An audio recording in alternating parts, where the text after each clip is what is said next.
Hello, and thank you for joining us for Lake County Chamber Presents COVID-19 Conversations from the Frontline, where we bring you conversations with individuals, businesses, and organizations on the front line of this pandemic who are helping other businesses to make it through this troubling period. Today we have with us Dane Morgan, who is president of the Gurnee Community Bank, a division of Wintrust Community Bank. Hello, Dane. Thank you for joining us. Hi, Shaunese. How are you? Oh, doing quite well. Now, at this point, we know that this week, almost 6.6 million people have already applied for unemployment. And as part of the federal government's CARE Act, the Payroll Protection Program is designed to help small business owners cover their employees' payroll and benefits during this time. We do know that there are many other programs that are part of the CARES Act, but today we want to focus on the Payroll Protection Program and just share with those who are joining us today some of the differences between two specific programs, just so they have some clarity. So first of all, let us know, I know that you've already kicked off your program last week, I think it was April 3rd. How's everything going at the bank? We've been very busy, absolutely busy, but we are doing the best that we can to service our clients. Obviously, our clients need and are looking for the funds and are looking for our help, and Wintrust is doing our very best to do that for them. Okay, perfect. Now, tell me what are some of the differences between the Payroll Protection Program and the Economic Injury Disaster Loan? All right, well, the Economic Injury Disaster Loan is streamlined, but it does behave more like your traditional SBA product, right? So the loans are up to $2 million. The interest rate is 3.75%. You can amortize that over 30 years. It can be used for payroll, accounts payable, and other bills and the like, and fixed debts. There's an underwriting process. You go through a credit approval process. There's collateral associated with that loan for loans over $25,000. There's a personal guarantee associated with that loan. And you apply for the Economic Injury Disaster Loan directly with the SBA.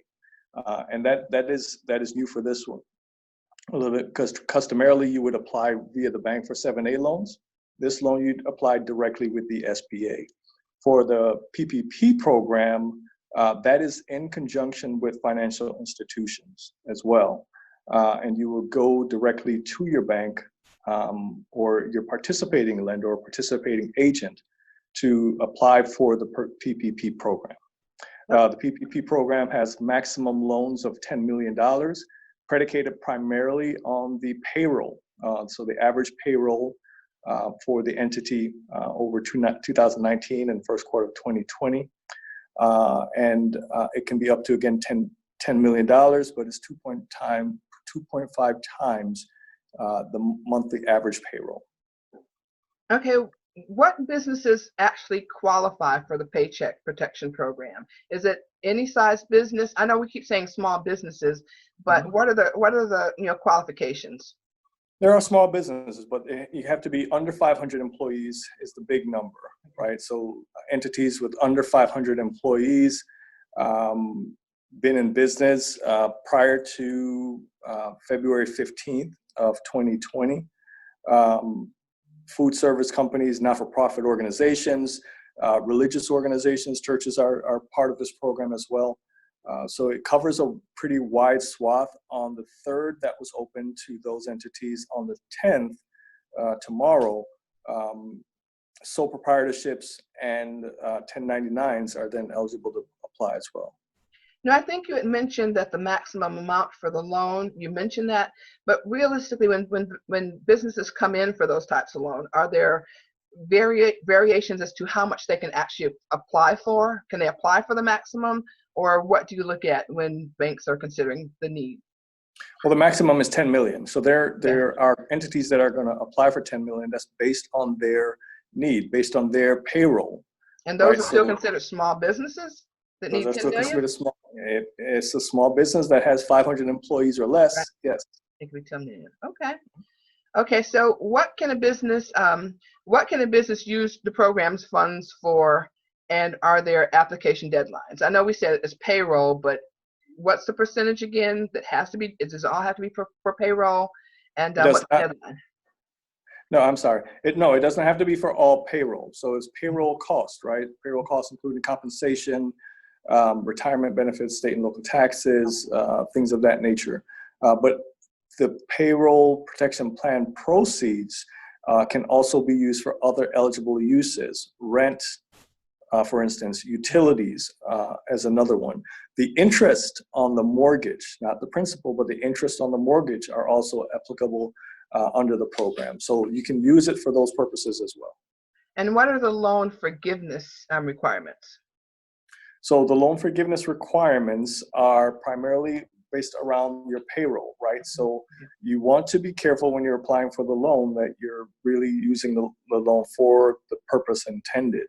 And you're not going outside of the parameters of the program. Again, i.e. using the funds for your payroll, for mortgage, interest, utilities, and the like. And you are going to then apply, when the parameters are completely set in stone, apply for the loan forgiveness and have to prove up what you use those proceeds for. Okay, and how are the loans made under the program different from the traditional 7A loans? So like a traditional, again, 7A loans, this loan, there are no personal guarantees associated with the PPP program. There's no collateral associated with the PPP program. So those are the two primary drivers, right, that are differences in customary or traditional loans, 7A or others, that with this program. Okay. Now, I think you mentioned that businesses should probably actually go on to SBA.gov first before applying. Are you finding that businesses are coming directly into the bank? Is that not recommended, or is there a lot more information they need to research before they actually come in to apply for a loan? You need to research the program, but for example, our program is a completely hands-off program. It goes through our portal. So we're not taking applicants walking into the bank with packages. You would go to the bank's website, one of our 15 charters, Libertyville Bank and Trust, Lake Forest Bank and Trust, Gurnee Community Bank, Waukegan Community Bank, and on our site you will see the link for customers to submit an inquiry for the PPP program through Wintrust. You can also go to your own lending institution if they're participating in the program and apply with your lending institution. Okay. Now, I recently read that the Senate is preparing to beef up the funds that are going into the PPP program, as well as the small business program. I think PPP up another $250 billion, and then the small business another $350 billion. What does it mean for banks? It just means that you continue with the program, or is this going to be a strain on banks and how they operate relative to the flow? I read that as well. I'm going to wait until it happens. Okay. Like I said, they're talking about it, but it hasn't been until you hear. Okay, that definitely makes sense. Talk about the payroll tax deferrals. I understand that as far as the taxes with these loans, it's not going to be handled the same. What do businesses need to be aware of relative to that? You know, I would definitely counsel the business to talk to their CPAs about that, because you know, I wouldn't be at liberty to do that. Every single solitary business owner should seek that counsel from their CPAs. Okay. Now, I also heard that, you know, of course, some businesses are offering these particular loans. I mean, relative to all of the SBA loans. Is there a reason why all banks, or are there different types of banks that you'll be aware of that are providing this loan opportunity, or are there reasons why smaller banks just don't? Yeah, they may not have a relationship with the SBA. Okay. So what you're seeing is most of the institutions who have a relationship with the SBA and have been doing SBA loans are participating in the program. So smaller institutions who may not have done a fair amount of SBA lending, or for their own reasons decided not to participate, that was their reasoning. But sometimes you'll see that an institution that didn't have a relationship and was doing SBA lending, they're not participating in the program. Okay. And I know that your program, the kicked off on April 3rd.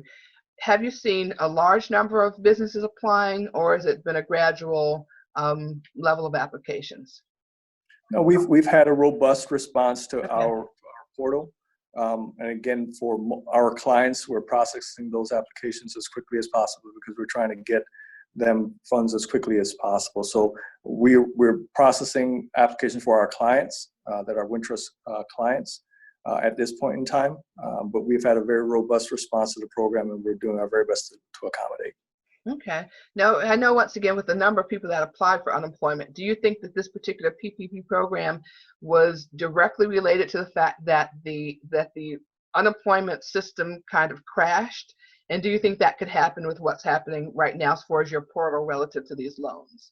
I mean, was the kickoff, I read that the kickoff was a little rough at the beginning. No, I don't think it's a function of the unemployment system. I think what the government is doing, and rightfully so, is based on this unprecedented experience that we're having, right, with regards to the virus, and the measures that we've had to take as a state, as a county, as a country, to slow and to stop it. We are responding, and the government's responding in such a way to help businesses and to help small businesses to cope with the measures that we've had to take as a whole, as a society, to stem the flow of the virus. So I wouldn't liken it necessarily to unemployment. It's just what we're trying to do for each other to help small businesses, and help individuals then stay in the right place where they need to be with regards to the program and their livelihoods. Wonderful. Well, thank you once again. So in closing, Dane, are there any other, based on the fact that you've been working through this for a week, and what did you say when the deadline was for applications?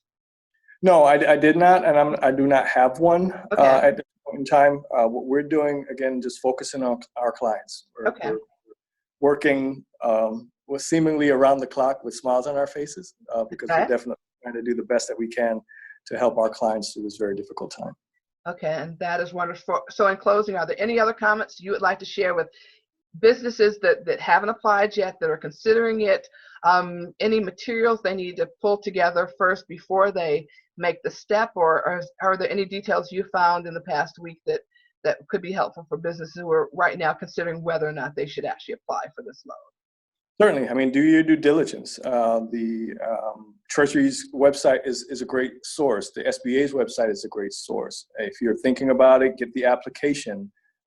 There are requirements with regards to documentation. Pull those pieces of documentation together so that when you apply to your institution, you have your application, you have the requisite documentation to upload to their portal, so that makes their process easier, makes your process easier. So definitely, just like any other loan product, because this is a loan, although there are elements of forgiveness to it, do your due diligence and also gather your information. Thank you again. Very good information. Thank you, Dane, for joining us today.